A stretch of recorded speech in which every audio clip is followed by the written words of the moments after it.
አሜሪካ በኢራን ላይ ያከናወነችው ባለው ዘመቻ በየቀኑ ምን ያክል ገንዘብ የምታወጣ ይመስላችኋል? ከጀርባዬ እንደምትመለከቱት CNN ይዞት የወጣው አንድ መረጃ እንደሚያሳየው አሜሪካ በአሁኑ ሰዓት በኢራን ላይ ያከናወነች ያለውን ዘመቻ ለመፈጸም $890 ሚሊዮን የሚጠጋ የአሜሪካ ገንዘብ ኦልሞስት $1 ቢሊዮን ልንል እንችላለን የሚጠጋ ገንዘብን በማውጣት ላይ ስለመሆኗ ነው የሚያረጋግጠው።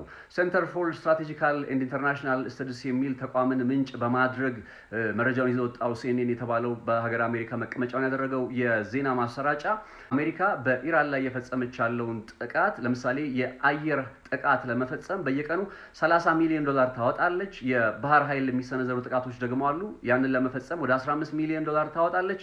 ከግራውንድ ኦፕሬሽኖቿ ደግሞ ወደ $1.5 ሚሊዮን የሚፈጁ ናቸው ይላል። ነገር ግን አስገራሚ ጉዳይ ይሄ አይደለም። ያው እነዚህ ቁጥሮች ተደማምረው ሲሄዱ ነው በየቀኑ ሌሎች ጉዳዮችም ተጠቃለው ማለት ነው የ$890 ሚሊዮን የሚጠጋ ገንዘብን አሜሪካ ለማውጣት ተገዳለች የተባለው። በዚህ መረጃ ላይ ከተጠቃለለና እኔም በጣም ከገረመኝ ጉዳይ መካከል ምን መሰላችሁ? በመጀመሪያዎቹ 100 ሰዓታት አሜሪካ $1.5 ቢሊዮን አውጥታለች።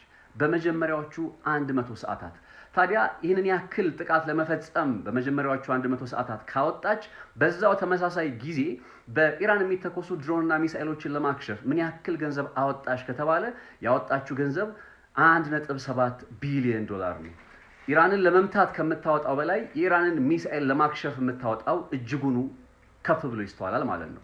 ነገሩን ደግሞ ይበልጥ አሳሳቢ የሚያደርገው ጦርነቱ አሜሪካ በተለይ እግረኛ ጦር በማሰማራት ረገድ ተሰማርታ ጦርነቱም ደግሞ ለሁለት ወራት ከቆየ ለምሳሌ $95 ቢሊዮን ገንዘብ አሜሪካ ለማውጣት ትገደዳለች። ስለዚህ ይሄንን ጦርነት ለመፈጸም የአሜሪካ ኢኮኖሚ ራሱ ምን አይነት ጫና ውስጥ እንደገባ የሚያሳይ መረጃ ነው። ከዚህ ጋር በተያያዘ የአሜሪካ የመከላከያ ሚኒስትር ፔት ሄግሴት በትላንትናው ዕለት አንድ የጦር አምራች ኩባንያን በጎበኙበት ሰዓት ላይ ምን እንዳሉ ታውቃላችሁ? ኢራን በአሁኑ ሰዓት በየወሩ 100 ሚሳኤሎችን እያመረተች ትገኛለች ሲሉ ነው የተናገሩት። ይሄን ያሉት ለምን መሰላችሁ?